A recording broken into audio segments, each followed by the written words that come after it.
Hello students. In this video, we are going to discuss about the chapter India after independence. India got independence on 15th August 1947. It was a memorable day for India. But soon after its independence, India faced a series of problems. Problems faced by India. Due to partition, nearly 8 million refugees came to India. These people needed homes and jobs. Rajas and Nawabs of princely states were persuaded to join the nation. New political system was required for the country to make people of different castes, religions, and with different languages live as citizens of one nation. There was a huge need for development to keep up with the new advanced world. Also, there was a need of providing better medical facilities and education to every citizen, including the poor. So, to solve all these problems, it was decided to write a constitution. Hence, constitution was framed. It came into effect on 26th January 1950. Constitution of India. 300 meetings took place between December 1946 to November 1949. Participation was by different parties from different parts of India. Features of Indian Constitution. Right to vote was given to all adults above 21 years of age. Equality before law, irrespective of caste or religion.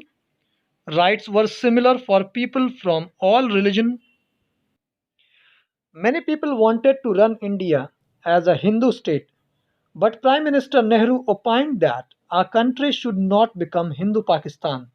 Hence, Hindus, Sikhs, Christians, and Muslims have equal rights. Special privileges to the poor and the disadvantaged. Untouchability was abolished. Entry of low castes in temples allowed.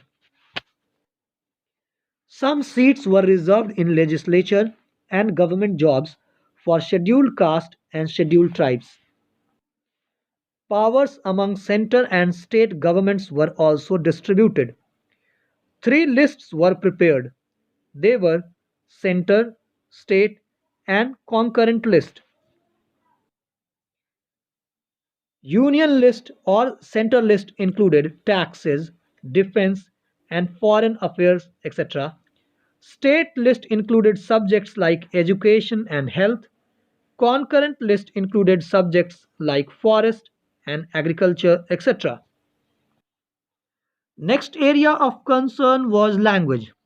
When it was decided to make Hindi as national language, people like T.T. Krishnamachari did not support it and warned that South Indians will get separated.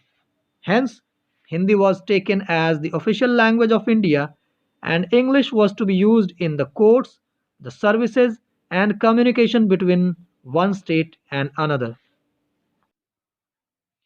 Now, the next big question was how the states were to be formed. During 1920s, Indian National Congress had promised states on the basis of language, but the riots which took place during partition made Nehru and Patel to rethink about it. So finally they decided not to make any divisions of country and that it should grow as one nation. This really disappointed the Kannada, Malayalam, and Marathi speakers who had been looking forward to have their own states. Protest by Telugu speakers of Madras Presidency. They wanted a separate state named Andhra. In 1952 general elections, Nehru faced black flags during his campaign. Potti Siramulu in October 1952 went on hunger strike demanding state of Andhra. He died on 15th December 1952 after 58 days of his strike. The news of his death widespread was so intense that government was forced to form Andhra Pradesh. As other linguistic communities also start demanding separate state, so a state reorganization commission was set up that submitted its report in 1956.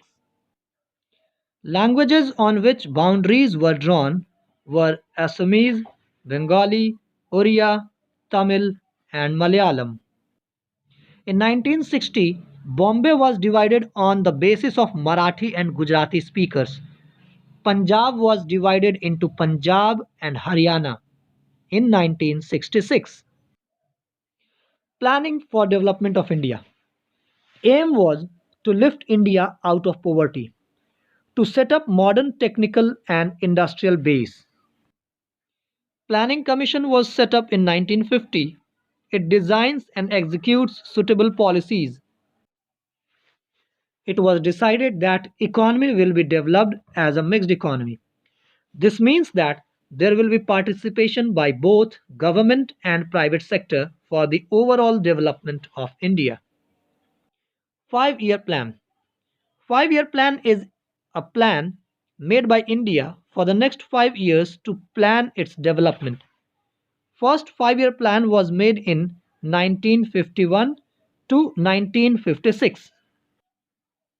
Second 5-year plan starts from 1956. It, its focus was to develop heavy industries and build dams. These sectors were kept under government control. The idea of focusing on heavy industries got a mixed reaction as some didn't support it. Gandhi's follower Miraben believed that science and technology can earn us a lot but will soon affect our environment, health, and morally decent life. Foreign policy. In 1950-60s, world saw a cold war between the USA and the USSR. Our then Foreign Minister Nehru followed non-aligned policy. It did not join any group. It was done so because India had gained independence only a few years back. Hence, it was important for India to focus on development instead of joining any war. Till now, we have understood how our India stepped towards development and what efforts have been taken by our leaders to make it a nation. So, how India is today? The nation 60 years on. India celebrated its 60th Independence Day on 15th August 2007. It is a democratic country where government is by, of, and for the people. Doubts about India will break into parts on linguistic basis, will come under military rule, but this had not happened as India is democratic and united country where people from different faiths and with different languages stay together. We have a free press and elections are conducted to choose state and central government. On the other hand, there are some contradictions too. Sharp division among society, between rich and poor, between high and low caste in rural areas, they still face discrimination. Some live luxurious life and others are below poverty line. At last, we can say that our country has developed itself into a democratic economy which is focusing on growth but still lags behind as there are many who do not get education, justice, etc.